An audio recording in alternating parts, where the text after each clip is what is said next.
అందుకే ఎప్పుడన్నా భూమి తవ్వుతున్నప్పుడు నిధులు బయటకు వస్తే తొందరపడి వాటిని ఇంట్లోకి తీసుకురాకూడదు. వాటిని గంగాజలంతో శుద్ధి చేయాలి, వాటి మీద పసుపు కుంకాలు చల్లాలి, వాటి మీద పువ్వులు చల్లాలి, అప్పుడు ఇంటికి తీసుకురావాలి. మంత్రాలు ఉన్నాయి. ఆ మంత్రశాస్త్రాలు ఏమన్నాయంటే నువ్వు ఎప్పుడన్నా బంగారం కొనుక్కుంటే ఇంటికి తీసుకొచ్చినప్పుడు దాన్ని శుద్ధి చేశాకే ధరించు, లేకపోతే ఆ బంగారానికి ఉన్న క్షుద్ర శక్తులు నీ వంశంలో బలి కోరతాయి అన్నారు.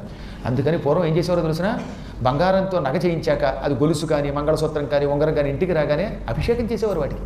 దాన్ని గంగాజలంతో ఆవు పాలతో శుద్ధి చేసి భగవంతుడి దగ్గర పెట్టి అప్పుడు ధరించేవారు.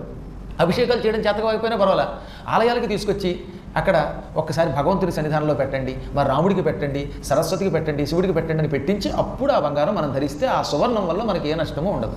అలా దేవతలకి సమర్పించకుండా మనం దాచుకుంటే ఇంట్లో అప్పుడేమవుతుంది, మనం ఏ పురాణానికి వెళ్ళినప్పుడు సినిమాకి వెళ్ళినప్పుడు దొంగడు వచ్చి తలుపులు ఎత్తుకుపోతాడు, తలుపులు పీకేస్తాడు, లోపల ఉన్న వెండి కంచమో బంగారు కంచమో లేక నగలో పట్టుకుపోతాడు.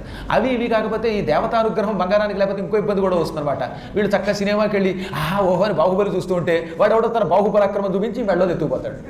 ఈ ఇబ్బందులన్నీ ఎందుకు వస్తున్నాయి అంటే సువర్ణమునకున్న క్షుద్ర దేవతలకి సంతృప్తి కలిగించకపోవటం, వాటిని తొలగించాలి.